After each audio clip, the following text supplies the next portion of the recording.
നമസ്കാരം. ശ്രീമദ് ഭാഗവതം മൂലം പ്രഭാഷണം ഭാഗം 66. ഓം ഗം ഗണപതയേ നമഃ. ഓം സം സരസ്വതേ സ്വാഹ. ഓം ശ്രീ ഗുരുഭ്യോ നമഃ. ഓം ശ്രീ രംഗനാഥ ശർമ്മണേ നമഃ. നാരായണ നാരായണ നാരായണ നാരായണ നാരായണ നാരായണ നാരായണ നാരായണ നാരായണ നാരായണ നാരായണ. ഓം ശ്രീകൃഷ്ണാർപ്പണമസ്തു. ഓം ശ്രീകൃഷ്ണായ പരബ്രഹ്മണേ നമഃ. ഓം ശ്രീകൃഷ്ണായ പരമാത്മനേ നമഃ. ഹരേ രാമ രാമ രാമ ഹരേ ഹരേ, ഹരേ കൃഷ്ണ കൃഷ്ണ കൃഷ്ണ ഹരേ ഹരേ. ശ്രീമദ് ഭാഗവതം മൂലം പ്രഭാഷണം ഭാഗം 66, പ്രഥമസ്കന്ധത്തിൽ 2-ാം അധ്യായത്തിലെ 14-ാമത്തെ ശ്ലോകമാണ് ഇന്ന് പറയാൻ പോകുന്നത്. 13-ാമത്തെ ശ്ലോകം കഴിഞ്ഞ എപ്പിസോഡിൽ പറഞ്ഞിട്ടുണ്ടായിരുന്നു. തസ്മാത് ഏകേന മനസാ ഭഗവാൻ സാത്വതാംപതി ശ്രോതവ്യ കീർത്തിതവ്യശ്ച ധ്യേയ പൂജ്യശ്ച നിത്യതാം. തസ്മാത് ഏകേന മനസാ ഭഗവാൻ സാത്വതാംപതി ശ്രോതവ്യ കീർത്തിതവ്യശ്ച ധ്യേയ പൂജ്യശ്ച നിത്യതാം. അവിടെ തസ്മാദേകേന പ്രിൻ്റ്. അപ്പോൾ ഞാൻ വായിച്ചത് തസ്മാത് ഏകേന, അതാണ് ശരി.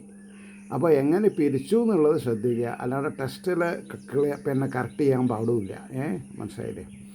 അപ്പോൾ അതിൻ്റെ വാക്കാർത്ഥം പറഞ്ഞത് അതുകൊണ്ട്. ഏതുകൊണ്ട്? ഇതിൻ്റെ മുമ്പിലത്തെ ശ്ലോകത്തിൽ പറഞ്ഞിട്ടുള്ള അതുകൊണ്ട് ഒന്നിൽ മാത്രം മനസ്സോടുകൂടെ ഭക്തന്മാരുടെ നാഥനായ ശ്രീഹരി ശ്രവിക്കപ്പെടുവാൻ യോഗ്യൻ, കീർത്തിക്കപ്പെടുവാൻ യോഗ്യൻ, ധ്യാനിക്കപ്പെടുവാൻ യോഗ്യൻ, എപ്പോഴും പൂജിക്കപ്പെടുവാനും യോഗ്യൻ, എപ്പോഴും സദാസേവ്യ. ഇവിടെ നമ്മൾ മനസ്സിലാക്കേണ്ടത്, പഴം തരുന്ന വൃക്ഷത്തെയാണോ നമ്മൾ ഇഷ്ടപ്പെടുക, പഴം തരാത്ത വൃക്ഷത്തെയാണോ ഇഷ്ടപ്പെടുക? പൊതുവെ പഴം തരുന്നതാണ് അല്ലേ. അപ്പോൾ ഇവിടെ ഈ പഴം തരിക എന്ന് പറഞ്ഞാൽ എന്താ അർത്ഥം? മോക്ഷം തരിക എന്നർത്ഥം. അപ്പോൾ മോക്ഷം തരാനുള്ള കഴിവുള്ളവരെന്നെയാണ് നമ്മൾ ഈശ്വരൻ, ഭഗവാൻ എന്ന്, ബ്രഹ്മം, പരമാത്മാവ് എന്ന് പറഞ്ഞത്. ആ പരമാത്മാവ് നമ്മളിൽ നിന്ന് അന്യമല്ല, എന്നിൽ തന്നെയാണ് എന്നുള്ള ബോധം ആർക്ക് ഉറയ്ക്കണോ അവർ രക്ഷപ്പെട്ടു. അല്ലാത്തവർ പുനരഭിജനനം പുനരഭിമരണം കാലചക്ര പ്രവാഹത്തിൽപ്പെട്ട് നട്ടം തിരിയും. ഇനി അതിൻ്റെ ഭാവാർത്ഥം പറയാം. ഭക്തിഹീനമായ ധർമാനുഷ്ഠാനം കേവലം ശ്രമമാകയാൽ. എന്താ പറഞ്ഞത്? ഭക്തിഹീനം, ഭക്തിയില്ലാത്ത വെറും കർമ്മങ്ങൾ. എനിക്ക് ഇന്ന ബസ്സിന് പോകണം, അത്രയും വേഗം വായിക്കുക. ഇന്ന ട്രെയിൻ പിടിക്കണം, ഇന്ന് പൂജ വേണ്ട. വേറൊരു സ്ഥലത്ത് ഓപ്പറേഷൻ ഉണ്ട്, മേജർ ഓപ്പറേഷൻ. അപ്പോൾ ചെറിയ ഓപ്പറേഷൻ ചെയ്യാൻ താല്പര്യമില്ലാണ്ട് വന്നാൽ ബുദ്ധിമുട്ടായില്ലേ? ചെറിയ ഓപ്പറേഷനുള്ളവൻ്റെയും ആത്മാവിന് സ്വസ്തി വേണമെങ്കിൽ ചെറിയ അസുഖങ്ങളെ മാറ്റാൻ സാധിക്കണ്ടേ? അതുകൊണ്ടാണ് പറഞ്ഞത് ഭക്തിഹീനമായ, കണ്ടൻമെൻറ്റ്, സാറ്റിസ്ഫാക്ഷൻ ഇല്ലാത്ത ജോലി ചെയ്യാൻ പറ്റില്ല. അപ്പോൾ ഭക്തിഹീനമായ ധർമാനുഷ്ഠാനം കേവലം ശ്രമമാകാൻ, വെറും പ്രവൃത്തിയാകയാൽ ഭക്തി ഉണ്ടാവണമെന്നുള്ള മുഖ്യ ഉദ്ദേശത്തോടു കൂടി തന്നെ ധർമ്മത്തെ അനുഷ്ഠിക്കണം. ധർമ്മത്തെ അനുഷ്ഠിക്കണത് എങ്ങനെ വേണം? ഭക്തിയോട് കൂടിയിട്ട്. അപ്പോൾ സ്വമതത്തെ എന്ന് പറഞ്ഞാൽ സ്വന്തം അഭിപ്രായത്തെ എന്നല്ല. അല്ലാണ്ട് ഞാൻ മുസ്ലിമാണ്, ഞാൻ ഹിന്ദുവാണ്, ഞാൻ പിന്നെ ഭട്ടതിരിയാണ്, അങ്ങനെയല്ല. സ്വമതത്തെ എന്ന് പറഞ്ഞാൽ സ്വന്തം അഭിപ്രായത്തെ ഈ പദ്യത്താൽ ഉറപ്പിക്കുന്നു. ആകയാൽ ഹേ മുനിമാരെ, ഏകാഗ്രമായ മനസ്സോടുകൂടെ, ഏകാഗ്രമായ മനസ്സ്, ഭാര്യ ഭർത്താവിലോ മക്കളോടോ മനസ്സ് വെച്ചിട്ട് കാര്യമില്ല.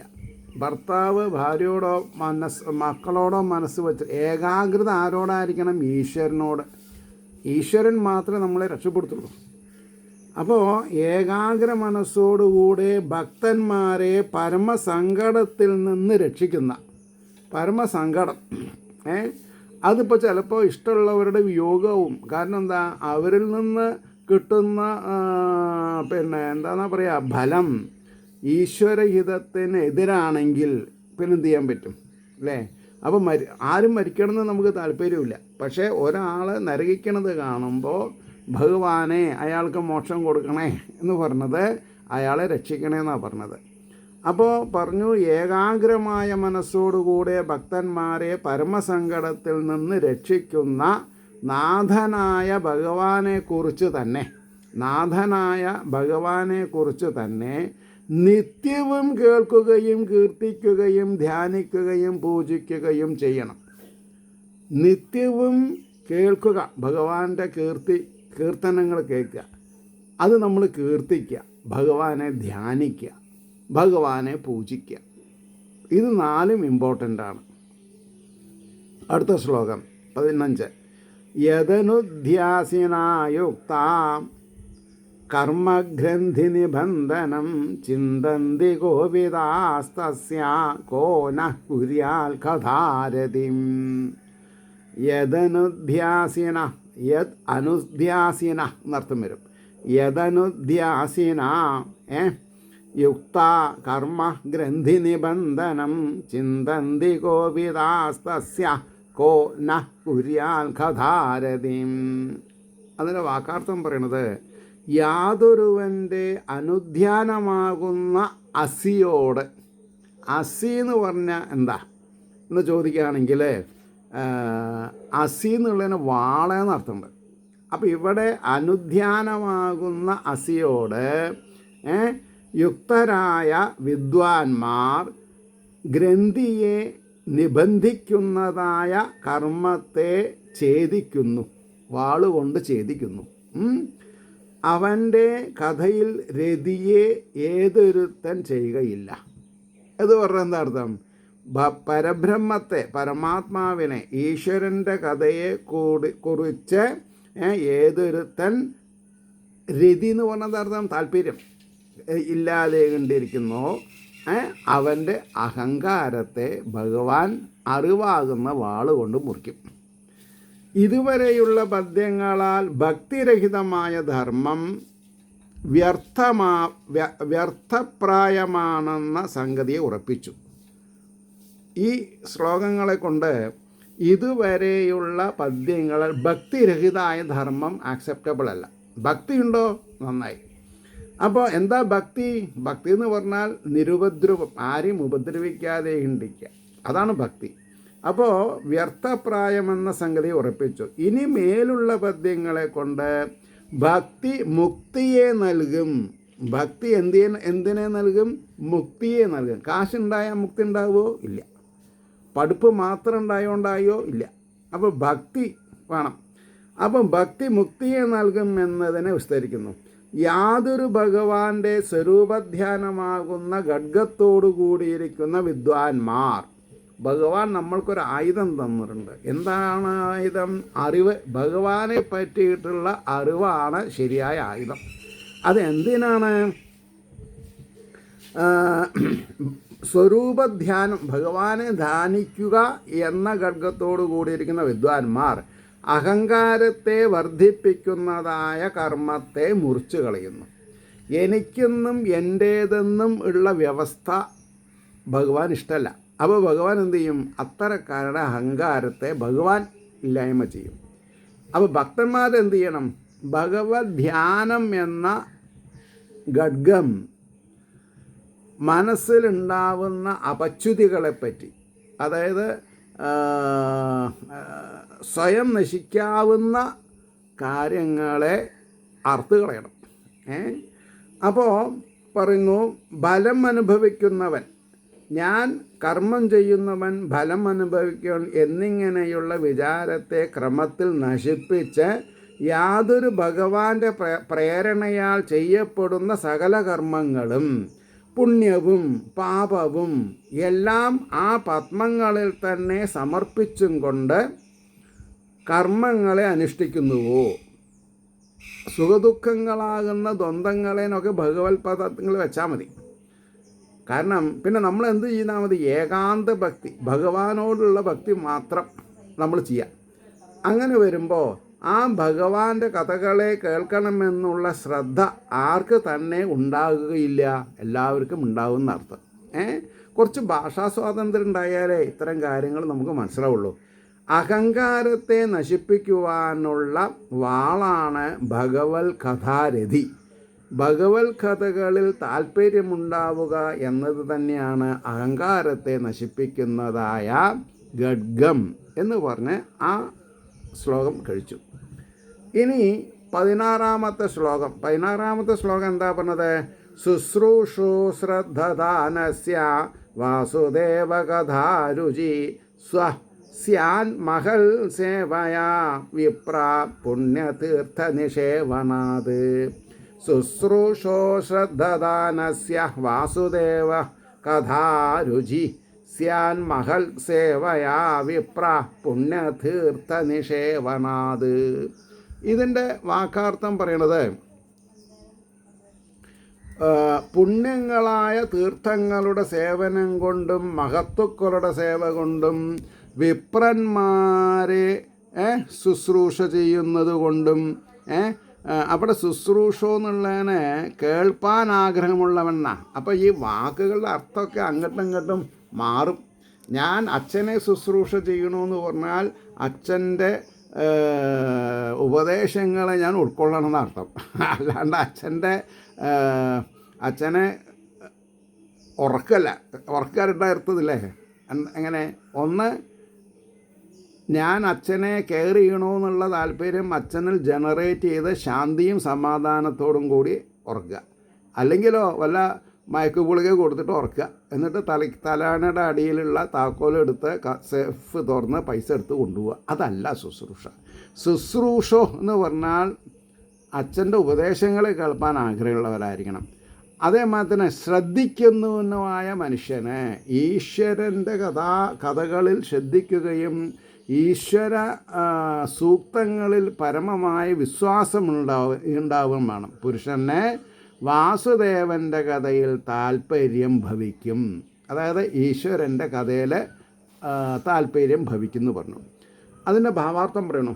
ഭക്തി മുക്തിക്കു കാരണമെന്ന് പറഞ്ഞ ശേഷം ഭക്തി എന്തിന് കാരണമാവും? മുക്തിക്ക് കാരണമാവും എന്ന് പറഞ്ഞതിന് ശേഷം അതുണ്ടാകുവാനുള്ള മാർഗം പറയുന്നു. എങ്ങനെയാണ് ഭക്തി ഉണ്ടാവുക? അതാണ് പറഞ്ഞത്. പാപങ്ങളെ നശിപ്പിക്കുന്നവനും ഭഗവാൻ ആരാ? പാപങ്ങളെ നശിപ്പിക്കും. പുണ്യത്തെ വർദ്ധിപ്പിക്കുന്നതിനും ശക്തിയുള്ള പുണ്യതീർത്ഥങ്ങളിൽ സ്നാനം, ക്ഷേത്രദർശനം എന്നിവ നിമിത്തം മഹാന്മാരെ സേവിപ്പാനിടവരും. അപ്പോൾ ക്ഷേത്രങ്ങളിൽ പോകുമ്പോൾ അവിടെ മഹാന്മാരുണ്ടെങ്കിൽ അവരെ സേവ ചെയ്യണം. എന്താ? നടക്കാൻ വയ്യാത്തവരെ കയ്യൊന്ന് പിടിക്കുക. പിന്നെ ഭഗവാനാണ് ഏറ്റവും ശ്രേഷ്ഠൻ എന്നുള്ള ധാരണ കൊണ്ട് എൻ്റെ എല്ലാവിധമായ സങ്കടങ്ങളെയും ഇല്ലായ്മ ചെയ്യാൻ ഭഗവാന് കഴിവുണ്ട്, ഭഗവാൻ കഴിയും, ഭഗവാൻ ആർത്തത്രാണപരായണനാണ്, ഭഗവാൻ ഭക്തവത്സലനാണ്, ദീനബന്ധുവാണ് എന്നുള്ളൊരു ധാരണ നമ്മൾക്ക് ഉറപ്പിക്കാൻ സാധിക്കണം. അതിനാണ് മെല്ലെ മെല്ലെ നടന്ന് ഭഗവാനെ ധ്യാനിച്ചുകൊണ്ട് ഇരു കൈയും മാറിനോട് ചേർത്ത് പിടിച്ച് പ്രദക്ഷിണം ചെയ്യുക, നമസ്കരിക്കുക, സ്തുതിക്കുക. അല്ലാണ്ട് രണ്ട് കൈയും വീശിയിട്ട് അല്ലെങ്കിൽ ഒരു മുണ്ടിൻ്റെ ഒരു ഭാഗമൊക്കെ ഇങ്ങനെ പിടിച്ചിട്ട് നടക്കലല്ല പ്രദക്ഷിണം. ഈ നാവിൽ ഈശ്വരനാമവും വിടരാൻ വെമ്പുന്ന താമരമുട്ട് പോലെ കൈകൾ കൂട്ടിപ്പിടിച്ച് ഹൃദയത്തോട് ചേർത്ത് മെല്ലെ മെല്ലെ നടക്കണം. പ്രദോഷമുണ്ടോ? അപ്പോൾ ക്ഷേത്രദർശനം എന്നിവ നിമിത്തം മഹാന്മാരെ സേവിപ്പാനിട വരും. അപ്പോൾ അവർ പറയുന്ന ഹരികഥകൾ കേൾക്കണമെന്നുള്ള ആശയുണ്ടാവും. അതായത് ക്ഷേത്രങ്ങളിൽ പാരായണം, പ്രഭാഷണം നടക്കുമ്പോൾ അത് കേൾക്കണം. എനിക്ക് സമയമില്ല എന്ന് പറയരുത്. അപ്പോൾ ഭഗവാനും പറയും, എനിക്ക് നിൻ്റെ സങ്കടങ്ങൾ തീർത്ത് തരാൻ സമയമില്ല. അപ്പോൾ നമ്മൾക്ക് പഠിക്കുന്ന സമയം, ജോലി ചെയ്യുന്ന സമയം, എല്ലാറ്റിലും ഈശ്വരനോടുള്ള ഉപേക്ഷയാവരുത്. ഈശ്വരനോട് അപേക്ഷിക്കാമെന്ന് പറഞ്ഞാൽ എൻ്റെ മനസ്സ് കളങ്കമറ്റതാക്കി തീർക്കണേ, എനിക്ക് ഭക്തി വേണേ എന്ന് പറയുന്നത് വേണം. പറയാതെ കൊണ്ട് ഒരാളും തരില്ല. അപ്പോൾ ഹരികഥകൾ കേൾക്കണമെന്നുള്ള ആശയുണ്ടാകും. ആ വിധം വാസുദേവൻ്റെ കഥയിൽ അഭിരുചി ജനിക്കും. അങ്ങനെയാണ് ഭക്തി ഉണ്ടാവുക. അടുത്ത ശ്ലോകം 17 എന്താണ്? ശൃണ്വതാം സ്വകഥാം കൃഷ്ണ പുണ്യശ്രവണ കീർത്തന ഹൃദ്യന്തസ്തോഹ്യഭ്യദ്രാണി വിധുനോതി സുഹൃൽ സദാം. ശൃണ്വതാം സ്വകഥാം കൃഷ്ണ പുണ്യശ്രവണ കീർത്തന ഹൃദ്യന്തസ്താഹ്യഭദ്രാണി വിധുനോതി സുഹൃൽ സദാം. അതിൻ്റെ വാക്കാർത്ഥം പറയണത്, സത്തുക്കളുടെ ഹിതകാരിയും പുണ്യങ്ങളായ ശ്രവണകീർത്തനങ്ങളോടുകൂടിയവനുമായ കൃഷ്ണൻ തൻ്റെ കഥയെ കേൾക്കുന്നവരുടെ ഉള്ളിലിരുന്നവനായിട്ട് എപ്പോഴും പ്ലാഷോ പാരിസ് കൊണ്ട് ഉണ്ടാക്കിയിട്ടുള്ള കൃഷ്ണനോടോ അല്ലെങ്കിൽ ഫോട്ടോനോടോ ആയിരിക്കരുത് താല്പര്യം. എൻ്റെ കൃഷ്ണൻ എൻ്റെ ഉള്ളിലാണ്. ആ കൃഷ്ണൻ്റെ അഭിരുചിക്കുള്ളത് ഞാൻ കഴിക്കൂ എന്ന് പറഞ്ഞാൽ എന്താ അർത്ഥം? ഞാൻ പ്രസാദം ഭഗവാന് നിവേദിച്ചതേ കഴിക്കൂ. അല്ലെങ്കിൽ അത് കഴിക്കുമ്പോഴെങ്കിലും എന്ത് വേണം? ഇത് ഭഗവാനുള്ളതാണെന്നുള്ളൊരു ധാരണ വേണം. മനസ്സിലായോ? അപ്പോൾ ഉത്തമമായ സാത്വിക ആഹാരങ്ങളെ കഴിക്കാവൂ. കാരണം ഉള്ളിലാരാ? ഭഗവാൻ. ഇപ്പോൾ നമ്മൾ പോത്തിനെയും കോഴിനെയും ആടിനെയും പൊരിച്ചും കരിച്ചും കഴിക്കുന്നത് എന്തുകൊണ്ടാണ്? അമ്പലത്തിലല്ലേ ഭഗവാൻ. അവിടെയാണ് നമുക്ക് തെറ്റുപറ്റിയത്. ഭഗവാൻ അവരവരുടെ ഉള്ളിലാണെന്നുള്ളൊരു ബോധം ഉണ്ടാവണം. അപ്പോൾ ഉള്ളിലിരിക്കുന്നവനായിട്ട് ഹൃദയത്തിലുള്ള മലിനവാസികളെ നശിപ്പിക്കുന്നു. ഭഗവാൻ ഭക്തന്മാരുടെ മനസ്സിൽ ഇരുന്ന് ആവശ്യമില്ലാത്ത ചിന്താപദ്ധതികളെ നിരാകരിക്കും. അപ്പോൾ ഏകാഗ്രത വർദ്ധിക്കും. അപ്പോൾ മോക്ഷം കിട്ടും. അപ്പോൾ ഇനി അതിൻ്റെ ഭാവാർത്ഥം, സജ്ജനങ്ങൾക്ക് സൽഫലത്തെ നൽകുന്നവനും സജ്ജനങ്ങൾക്ക് സൽഫലത്തെ കൊടുക്കും. മുട്ടാളുകൾ, ദുഷ്ടന്മാർ കണ്ടു നടിക്കില്ലേ പോകാൻ അതിനെ അപ്പോൾ നൽകുന്നവനും ശ്രവണ കീർത്തനങ്ങളിൽ തൽപരന്മാരായവർക്ക് പുണ്യത്തെ വർദ്ധിപ്പിക്കുന്നവനുമായ ഭഗവത് കഥകളിൽ അഭിരുചി ഉണ്ടാവുക. ഭഗവത് കഥകൾ പറയുന്നവരെ അതിൽ താല്പര്യന്മാരായവർക്ക് പുണ്യത്തെ വർദ്ധിപ്പിക്കുന്നതുമായ ശ്രീകൃഷ്ണൻ തൻ്റെ കഥ കേൾക്കുന്നവരുടെ ഹൃദയത്തിലിരുന്ന്, അത് ശ്രദ്ധിക്കണം, തൻ്റെ കഥ കേൾക്കുന്നവരുടെ ഹൃദയത്തിലിരുന്ന് കാമാദി ദുർവാസനകളെ നശിപ്പിക്കുന്നു. അത് ഭഗവാൻ ചെയ്യും. നമ്മളിങ്ങനെ ഒഴുക്കിനനുസരിച്ച് നീന്തിയാൽ മതി. ഭഗവാൻ പറഞ്ഞ കൂട്ടത്തിൽ ജീവിച്ചാൽ മതി. കഥ കേൾക്കാത്തവരുടെ ഹൃദയത്തിലും കൃഷ്ണൻ ഇല്ലയോ എന്ന് ശങ്കിക്കരുത്. ഉണ്ട്. എന്നാൽ കഥാശ്രവണത്താൽ ഉദ്ദീപകനാകുമ്പോൾ പാപം നശിപ്പിക്കുമെന്ന് സാരം. കഥകൾ കേട്ട് എന്താണെന്നാണ് പറഞ്ഞത്? കഥാശ്രവണത്താൽ ഉദ്ദീപിതനാവുമ്പോൾ. വിളക്ക് കരിതിരി കത്തുകയാണത് കാണാനാണോ ഇഷ്ടം? തെളിഞ്ഞ് കത്തുന്നത് കാണാനാണോ ഇഷ്ടം? കെടുന്ന വിളക്കിനെ തെളിക്കാൻ സാധിക്കണം. അതിലുള്ള ആ കറുത്ത ഭാഗം കാർബൺ കളഞ്ഞ് നല്ല തിരി കത്തിക്കാൻ നമ്മളെ കൊണ്ട് സാധിക്കണം. ഇല്ലേ? ക്ഷേത്രത്തിലെ പൂജാരിമാരൊക്കെ ചന്ദനത്തിരി കൊണ്ട് ഈ വിളക്കിൻ്റെ അറ്റത്തിങ്ങനെ അടിക്കും. അപ്പോൾ ആ കാർബൺ പോവും. ചിലപ്പോൾ അത് നേരെ ഭഗവാന്റെ മേലെ പോയിട്ടാവും കൊള്ളും. അപ്പോൾ അത് ഭഗവാനെ ചൂട് വെച്ച ഫലമാണ് പൂജാരിക്ക് കിട്ടുക.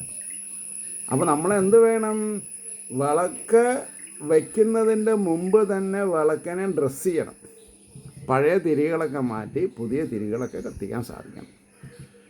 അപ്പോൾ നമ്മുടെ കുട്ടിയുടെ മേലേക്കാണ് തീപ്പൊരി വീണതെന്ന് വിചാരിക്കുക. നൈലോൺ ഡ്രസ്സൊക്കെയാണ് ഇട്ടണമെങ്കിലത്തെ സ്ഥിതി എന്താ? അപ്പോൾ ഭാവത്തിന് യാതൊരു കമ്മിയും വരരുത്. ആ പൂജകന് ഇത് കല്ലാണ് എന്നുള്ള ബോധ്യമല്ല ഉണ്ടാവേണ്ടത്. ഈ കല്ലിൽ ചൈതന്യമുണ്ട്. എല്ലാവരും കേമന്മാരാവാത്തത് കൊണ്ടുണ്ടോ? എല്ലാവർക്കും ഭാവനകളില്ല. ഭാവനാ സൗകുമാരുള്ളവർക്കേ കാര്യങ്ങൾ നടക്കാൻ പറ്റുള്ളൂ. അപ്പോൾ ഇവിടെ എന്തായി? കഥാശ്രവണത്താൽ ഉദ്ദീപകനാകുമ്പോൾ പാപം നശിപ്പിക്കുമെന്ന് സാരം. വിറകുകളിൽ സ്വതേയുള്ള അഗ്നി അതിനെ ദഹിപ്പിക്കുന്നില്ല. വിറക് കത്തുന്ന തീയിൽ വെച്ചാൽ കത്തിക്കൊണ്ടിരിക്കും അല്ലേ? അവിടെ ഉന്തുന്തു അല്ലേ, ആളെ ഉന്തെന്ന് പറയുന്ന മാതിരി ഈ ദഹനത്തിന് ചിലവർ അടുപ്പിൽ തീ ഉന്താനായിട്ടുള്ളവരുണ്ട്. ഏതടുപ്പിലാണ് തീ എങ്ങനെ കത്തേണ്ടത് എന്നുള്ളത് ആ ചീഫ് പറഞ്ഞു കൊടുക്കും. അത് പരിചയം കൊണ്ട് ഇയാൾക്ക് ആവും.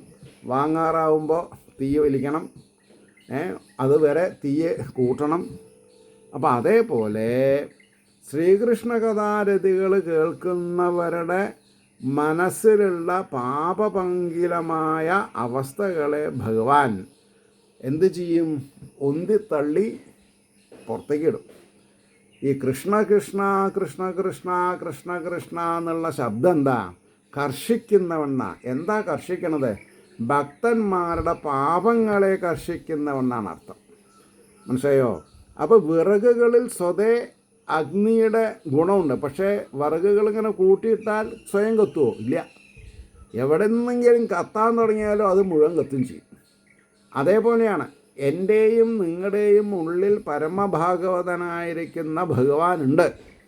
പക്ഷേ ആരാണ് അദ്ദേഹം എൻ്റെ ഉള്ളിലുണ്ട് എന്ന് അറിഞ്ഞ് അദ്ദേഹത്തിൻ്റെ പ്രീതിക്കനുസരിച്ച് കൃഷ്ണാരാമ ഗോവിന്ദ എന്ന് ഉദ്ദേശശുദ്ധിയോടുകൂടി ആലപിക്കണത്, അവരൊക്കെ രക്ഷപ്പെടുന്ന അർത്ഥം. 18ാമത്തെ ശ്ലോകം. നഷ്ടപ്രായേഷു ഭദ്രേഷു നിത്യം ഭാഗവത സേവയാം ഭഗവത് ഉത്തമ ശ്ലോകേ ഭക്തിർഭവതി നൈഷ്ഠികീ. നഷ്ടപ്രായേഷു ഭദ്രേഷു നിത്യം ഭാഗവത സേവയാം ഭഗവത് ഉത്തമ ശ്ലോകേ ഭക്തിർഭവതി നൈഷ്ഠികീ. എന്താ അതിനർത്ഥം? എപ്പോഴും ഭാഗവതന്മാരുടെ സേവ കൊണ്ട് ഭാഗവതം കേൾക്കുന്നവർക്ക് സഭയിൽ ഒരു ഒരു ഒരു ഒരു എന്താ പറയുക, ഒരു പാത്രത്തിൽ 4 വെള്ളം എടുക്കുക, എന്നിട്ട് 4 ഗ്ലാസ് കൊടുക്കുക. എല്ലാവർക്കും വെള്ളം വേണോ ചോദിക്കുക. അതിനൊരു പുണ്യമുണ്ട്. ഇനി ഭാഗവതം കേട്ടുകൊണ്ടിരിക്കുന്ന വയസ്സായിട്ടുള്ള ആൾക്കാരുണ്ടാവും. അവർക്ക് നടക്കാൻ കുറച്ച് ബുദ്ധിമുട്ടുണ്ടാവും. അത് നമ്മൾ മനസ്സിലാക്കിയിട്ട് കൈയൊന്ന് കൊടുത്ത് മൂത്രമൊഴിക്കാൻ ഒന്ന് സഹായിക്കുക. അത് അതിനേക്കാൾ ഭാഗ്യമാണ്. കാരണം എന്താ? അവിടെ ആണ് സ്വന്തം അച്ഛനും അമ്മയ്ക്കും ചെയ്യാൻ സാധിക്കാത്ത സേവാഫലം അവിടെ കിട്ടും. ഇത് പറയുമ്പോൾ നിങ്ങൾക്ക് സ്വീകരിക്കാൻ തോന്നിയാൽ നിങ്ങളുടെ നന്മ, എനിക്ക് യാതൊരു പ്രശ്നമില്ല. അതൊക്കെയാണ് സത്യം. അതും നല്ല ഡ്രസ്സ് ചെയ്തു വരേനെ ഞാൻ സഹായിക്കുമെന്ന് പറയരുത്. ഇനി കാണാൻ കുറച്ച് മോശക്കാരാണെന്നുണ്ടെങ്കിലും ആത്മാവിന് യാതൊരു വ്യത്യാസവും ഉണ്ടാവില്ല. അപ്പോൾ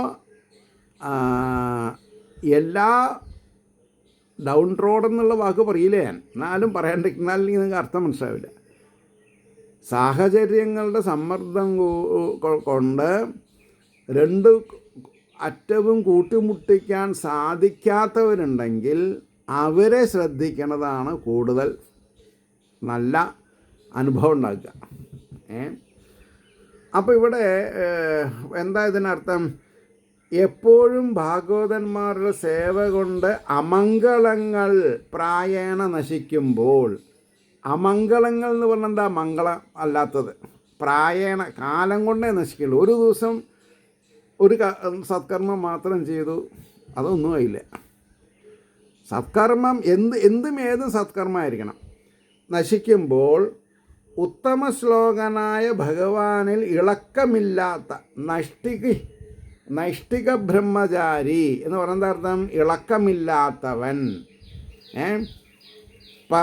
പരമാനുരാഗം ഉണ്ടാകുന്നു.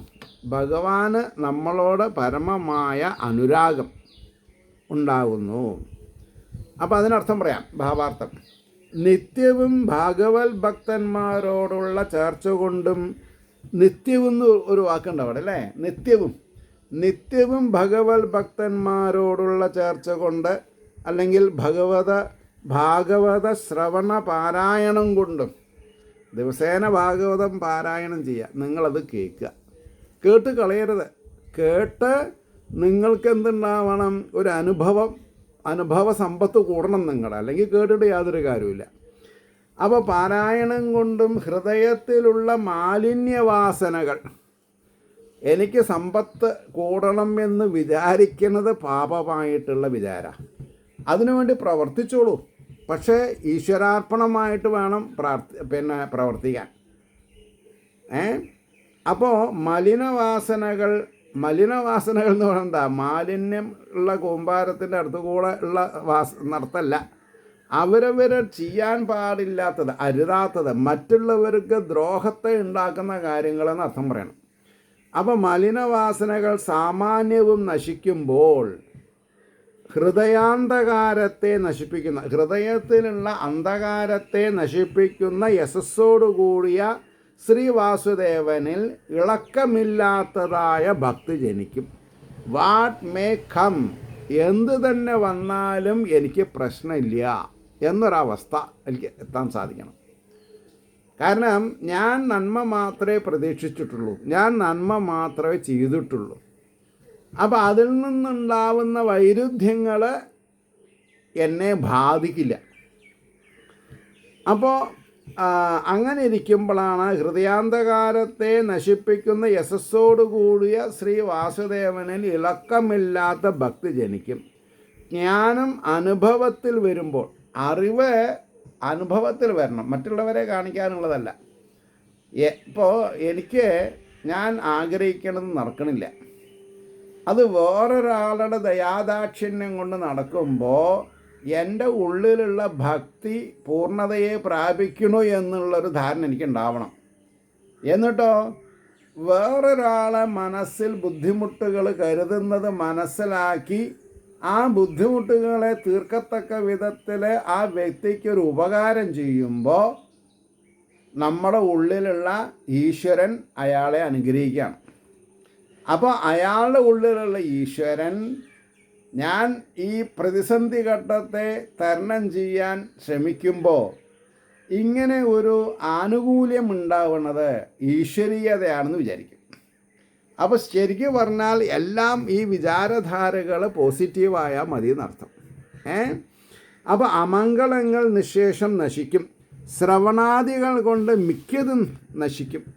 ഈശ്വരൻ്റെ വിഭൂതികളെ വർണ്ണിക്കുന്നത് കേൾക്കുമ്പോൾ, അതുകൊണ്ടാണ് സഹസ്രനാമം ചെയ്ത് വിളക്ക് പൂജ ചെയ്യുമ്പോൾ ഓരോ നാമത്തിൻ്റെയും അർത്ഥതലങ്ങൾ കാതിൽ പ്രകമ്പനം കൊണ്ട് മനസ്സിന് സൗന്ദര്യത്തെ കൂട്ടിയിട്ടില്ലെങ്കിൽ അത് വെറുതെ മുട്ടുമടക്കി കാല് വേദനിച്ചു കൊടുത്ത കാശും പോയി എന്നല്ലാണ്ട് യാതൊരു കാര്യം ഉണ്ടാവില്ല. അപ്പോൾ തടിച്ചുകൂടിയിരിക്കുന്ന കാമാതിവൃത്തികൾ, കാലാന്തരം കൊണ്ട് തടിച്ചുകൂടിയിരിക്കുന്ന കാമാതിവൃത്തികൾ ക്ഷയിച്ചു വരുംതോറും ഭക്തിയും ഭക്തിയാൽ ജ്ഞാനവും ജ്ഞാനത്താൽ ആനന്ദവും അനുഭവമായിരിക്കും എന്ന് കാണിപ്പാനാണ് നഷ്ടപ്രായേഷു എന്നുള്ള വിശേഷണം. ഇപ്പം എന്താ മനസ്സിലായത്? മനസ്സിൽ ആത്യന്തമായ ദുഃഖമുണ്ടെങ്കിൽ ഭക്തി പ്രകടമാവില്ല. അപ്പം ദുഃഖങ്ങൾക്ക് നമ്മൾക്ക് അവധി കൊടുക്കാൻ സാധിക്കണം. ദുഃഖമില്ലാതെ കണ്ട് വേണം പാരായണം ചെയ്യാനും പാരായണം ശ്രവിക്കാനും. അപ്പോൾ നമ്മുടെ ദുഃഖങ്ങൾക്ക് അവധി കൊടുക്കാൻ നമ്മളെ കൊണ്ട് സാധിക്കണം. അപ്പോൾ നഷ്ടപ്രായേഷു, തിരിച്ച് കിട്ടില്ല എന്ന് വിചാരിക്കണതൊക്കെ നമുക്ക് തിരിച്ചു കിട്ടും. നമ്മൾ അനുസന്ധാനം ചെയ്യുന്ന വിദ്യകൾ 100% ശരിയായാൽ മതി. 100% ശരിയാവില്ലേ? ആവും. അങ്ങനെയാണ്. ഇനി അടുത്തത് 19ാമത്തെ ശ്ലോകം. തഥാ രജസ്തമോ ഭാവ കാമലോഭാ ദയശ്ചയേ ച ഇത ഏതൈരനാവിദ്ധം സ്ഥിതം സത്വേ പ്രസീദതി. തഥാ രജസ്തമോ ഭാവ കാമലോഭാ ദയശ്ചയേ ച ഇത ഏതൈരനാവിദ്ധം സ്ഥിതം സത്വേ പ്രസീദതി. അപ്പോൾ മുൻ പറഞ്ഞ കാര്യങ്ങൾ, അപ്പോൾ രജസ്തമോ ഗുണങ്ങളും അവയുടെ ഭാവങ്ങളായ യാതൊരു കാമലോഭാദികളും നശിക്കണം. ഇവിടെ നമ്മൾ അവശ്യം മനസ്സിലാക്കേണ്ട കാര്യം എന്താണെന്ന് ചോദിക്കുകയാണെങ്കിൽ, മനസ്സിൽ രജോ ഗുണങ്ങളോ തമോ ഗുണങ്ങളോ വെച്ച് ഈശ്വരാരാധന ചെയ്യരുത്. അല്ലെങ്കിൽ പ്രാക്ടിക്കബിലിറ്റി നോക്കുമ്പോൾ അത് തമോ ഗുണം രജോ ഗുണം ഉണ്ടാക്കുന്നതാണ്. അതായത് ഈ സ്വയം ശരീരത്തെ ഭേദിക്കുക, അത് തമോ ഗുണം, അർത്ഥമില്ലാത്തതാണ്. അതിൽ വരും വെളിച്ചപ്പാടും കോമരങ്ങളൊക്കെ. അറിവുണ്ടോ? അപ്പം നാരായണനെ പൂജിച്ചാൽ കിട്ടുന്ന ശാന്തത ഭദ്രകാളിയെ ആരാധിച്ചാൽ ഉണ്ടാവില്ല. കാരണം അത് നമ്മൾക്ക് ഉണ്ണിഭ്രാന്തൻ്റെ കഥയിൽ നിന്ന് തന്നെ മനസ്സിലാക്കിയിട്ടുണ്ട്, അല്ലെങ്കിൽ ജഡഭരതൻ്റെ കാര്യത്തിൽ നിന്ന് നമുക്ക് മനസ്സിലാക്കിയിട്ടുണ്ട്. അപ്പോൾ തമോ ഗുണമൂർത്തികളെയും രജോ ഗുണമൂർത്തികളെയും എന്ത് ചെയ്യരുത്? ഡിപ്പെൻഡ് ചെയ്യരുത്.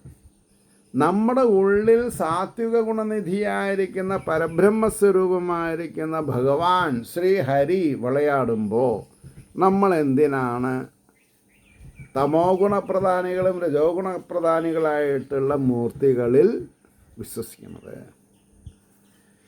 അപ്പോൾ സാഹചര്യങ്ങൾ എന്താണെങ്കിലും ശരി, ഉള്ളിലുള്ള സത്വഗുണമൂർത്തിനെ വേണം നമ്മൾ പ്രീതിപ്പെടുത്താൻ.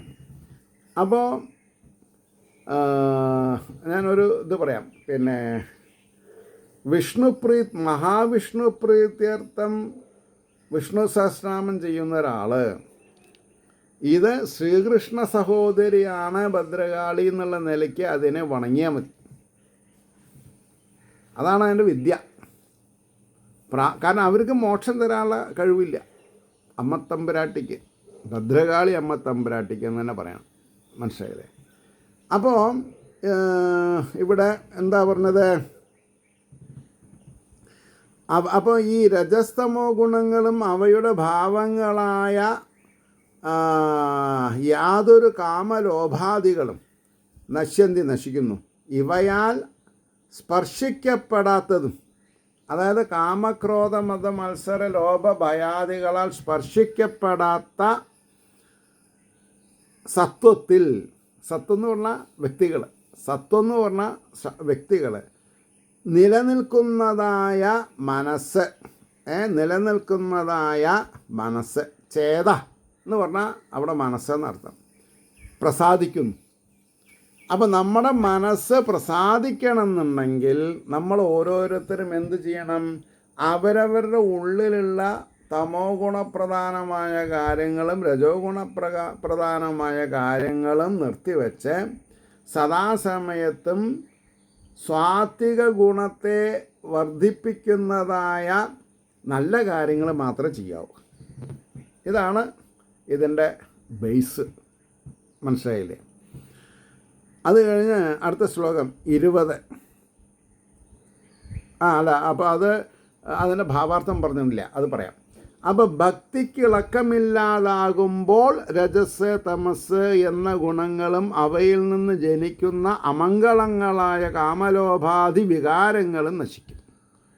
നോക്കൂ, ഭക്തിക്ക് ഇളക്കമില്ലാതെ കണ്ടോ, അനശ്വരമായ ഭക്തി അറ്റ് ഇറ്റ്സ് ഫുള്ള്നെസ്, അതിൻ്റെ പരിപക്വതാവസ്ഥയിലെത്തുമ്പോൾ ഉള്ളിലുള്ള രജോ ഗുണവും തമോ ഗുണവും തോറ്റമ്പി പുറത്തു പോകും. ആ വക വൃത്തികൾ കൊണ്ടുള്ള ദോഷമില്ലാതാകുമ്പോൾ, തമോ ഗുണം കൊണ്ടും രജോ ഗുണം കൊണ്ടും ഉണ്ടാവുന്ന പ്രവൃത്തി കൊണ്ട് ദോഷമില്ലാതാകുമ്പോൾ സത്വഗുണത്തിൽ ഉറച്ചിരിക്കുന്ന മനസ്സിൻ്റെ ചാഞ്ചല്യം എന്ന ദോഷം നീങ്ങും. ഇപ്പോൾ ഈ മനസ്സ് സ്ഥിരപ്പെടാണ്ടിരിക്കാനുള്ള കാരണം എന്താ? മായാമോഹിതാണ്. അതിന് കാരണം തമോ ഗുണം രജോ ഗുണമാണ്. അപ്പോൾ തമോ ഗുണത്തിനെയും രജോ ഗുണത്തിനെയും അറിഞ്ഞ് അതിൽ വ്യാപൃതനാവില്ല എന്നൊരു മനഃശുദ്ധി നമ്മൾക്ക് വന്നാൽ മാത്രമേ എന്തു ചെയ്യാൻ പറ്റുള്ളൂ? അഹം ബ്രഹ്മാസ്മി, ഞാൻ ഈ ബ്രഹ്മം തന്നെയാണ് എന്ന് നമുക്ക് മനസ്സിലാക്കാൻ പറ്റുള്ളൂ. അപ്പോൾ ഇളക്കം മനസ്സിനില്ലെന്ന് വരുത്തുന്നത് തന്നെ പ്രസാദം എന്ന് സാരം എന്ന് പറഞ്ഞു.